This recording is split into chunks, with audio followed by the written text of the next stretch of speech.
কুরআন ফাইন্না ফীহি ইলমাল আউয়ালিন ওয়াল আখিরিন। কোন ব্যক্তি যদি জ্ঞান অর্জন করে মহাপণ্ডিত হতে চায়, সে যেন কোরআনটা পড়ে।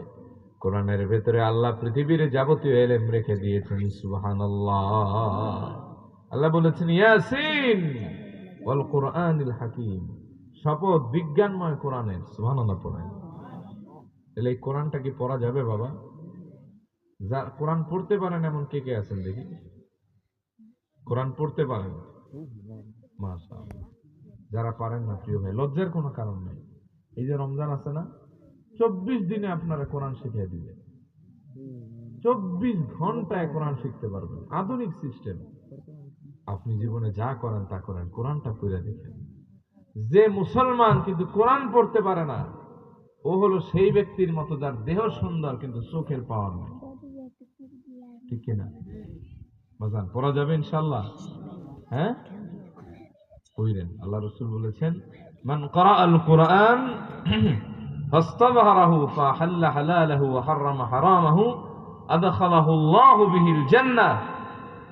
যে ব্যক্তি কোরআন পড়লো, কোরআনটার হালাল হারাম সম্পর্কে জানলো, মানলো, আল্লাহ তাআলা তাকে নিজে তো জান্নাতে দিবেনই, ওয়াশাফাহু মিন আশারাতিন মিন আহলি বাইতিহি ক্বাদ ইস্তাওজাবাত আলাইহিমুন নার। এবং তার ফ্যামিলির 10 জন যারা জাহান্নামী, তাদেরকে আল্লাহ তাআলা জান্নাতে নেওয়ার পারমিশন দিয়ে দিবেন। তাহলে কোরআনের সাথে থাকলে লাভ নাকি লস? 2-3টা কথা বলে দেই লাস্ট। যেই মাসে কোরআন নাজিল হয়েছে ওই মাস হয়েছে সর্বশ্রেষ্ঠ। মাসটার নাম কি? রমাদান। যেই মাসে নাজিল হয়েছে এই মাস শ্রেষ্ঠ। যেই রাতে নাজিল হয়েছে, রাতটার নাম কি? বাতিল না কেন সাবো? ইন্না আনজালনাহু ফি লাইলাতিল কদর। যেই লাইলাতুল কদরে নাজিল হয়েছে ওই রাতটা হয়ে গেছে খায়রুম মিন আলফি শাহর, 1000 মাসের চাইতেও দামি।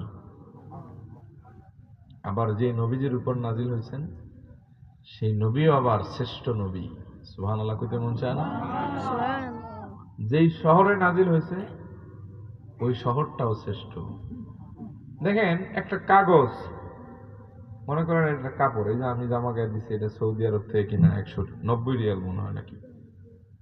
সাপোজ 90 রিয়াল দিয়ে আমি একটা জামা বানাইলাম, বাংলাদেশে 3 নং কত 2700 টাকার কাছাকাছি, 3000 টাকা পড়ছে।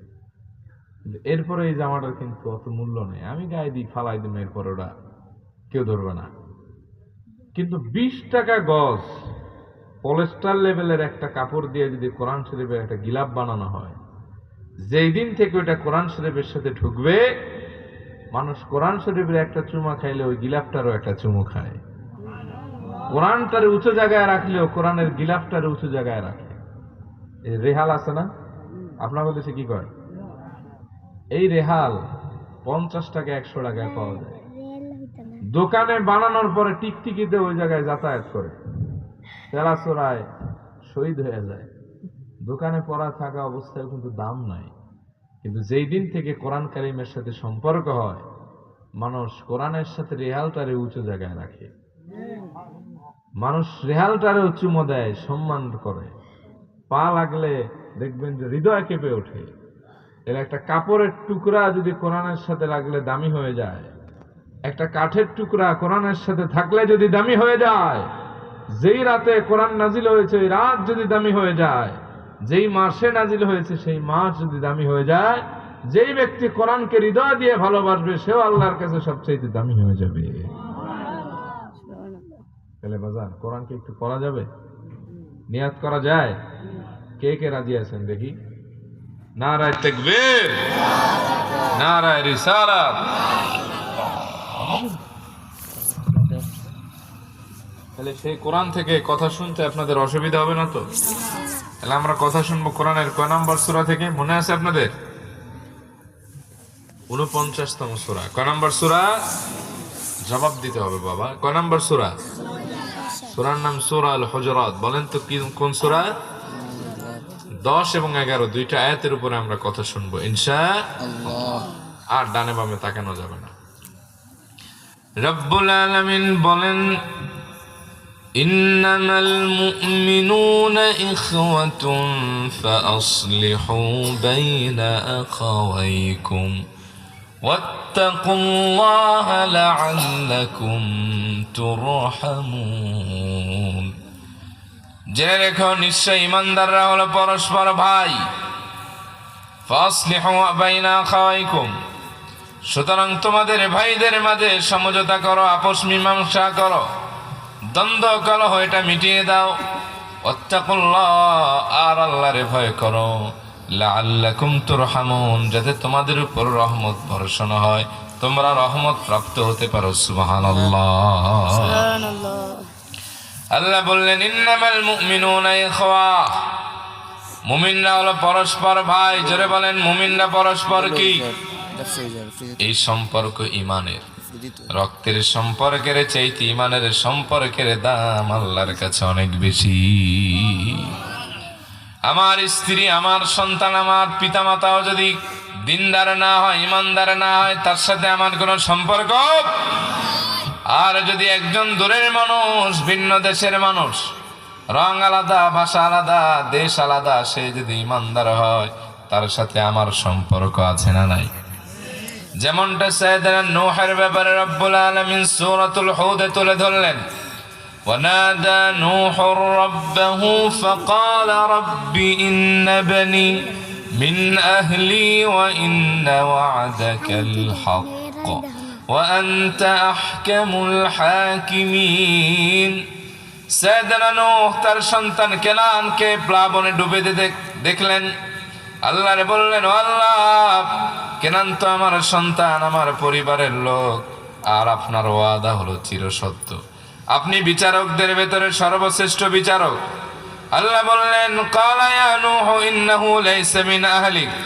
ইন্নাহু আমালুন গায়রু সালিহ ফালা তাসআল লিমা লাইসা লাকা বিহি ইলম ইন্নী আ'ইদুকা আন তাকুনা মিনাল জাহিলিন আল্লাহ বললেন ও নূহ যে বিষয় জানো না সেই বিষয়ে আমার সাথে কথা বলো না ও নূহ কেনান তোমার সন্তান হতে পারে কিন্তু সে তোমার পরিবারের কেউ না সে ঈমানদার না সে নেক আমলকারী না সে সন্তান হলেও সে তোমার আপন না আখিরাতে তোমার কাজে আসবে না বরং তোমার আপনজন হলো সেই লোক যেই 40 জন পুরুষ এবং যেই 40 জন মহিলাই কিস্তিতে উঠেছে তারাই তোমার পরিবার তারাই তোমার আপন সুবহানাল্লাহ তার মানে বোঝা যায় প্রিয়জন সন্তান স্বজন যদি দিনদার না হয় সে আমার দুনিয়াও কাজে লাগবে না আখিরাতেও আর যদি দূর দেশের মানুষ সে যদি ঈমানদার হয় তার সাথে আমার সম্পর্ক আছে না নাই কথা কয় না কেন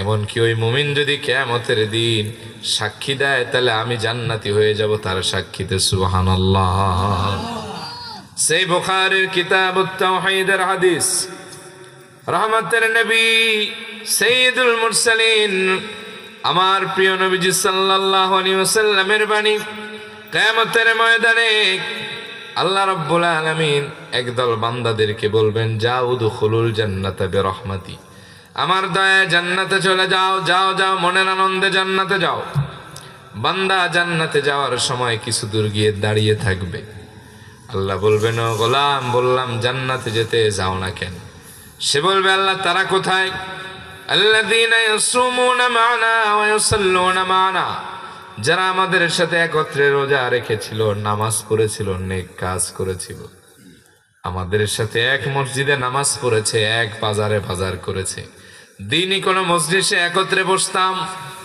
আমরা জান্নাতি হলাম তারা কোথায় তখন জবাব আসবে তারা সব জাহান্নামী তখন তারা বলবে আল্লাহ তাদের সারা জান্নাতে গেলে তো ভালো লাগবে না আল্লাহ বলবেন যা অনুমতি দিলাম যাদেরকে চেনো একসাথে ইবাদত করেছে যাদেরকে চেনো একসাথে নামাজ পড়েছে একসাথে নেক কাজ করেছে রোজা রেখেছে যাদেরকে চেনো তাদেরকে বের করে সরাসরি জান্নাতে ঢুকিয়ে দাও তাহলে মুমিনের সাথে মুমিনের সম্পর্ক সবল হবে নাকি দুর্বল হবে জোরে বলেন আল্লাহর হাবিব বলেন আল মুসলিমু আখুল মুসলিম এক মুসলমান আর এক মুসলমানের ভাই ইরদুহু ওয়া মালুহু ওয়া দামুহু হারাম একজন মুসলমানের সন্তান সম্পদ, সম্মান, রক্ত আর এক মুসলমানের জন্য হারাম। আপনি চাইলে কোনো মুসলমানের অপমান করতে পারবেন না, দল ভিন্ন হওয়ার কারণে তার ঘর বাড়ি ভাঙতে পারবেন না, তার রক্ত ছড়াতে পারবেন না, তারে আপনি অসম্মান করতে পারবেন না, তার সম্মান লুণ্ঠন করতে পারবেন না। কিন্তু আমাদের সমাজে নামাজ পড়ে কপালের ভেতরে কালো দাগ আছে, আর একজনের জমি মেরে খায়, এরকম আছে না নাই? তাহলে মুসলমানিত্ব আর রইল কোথায়?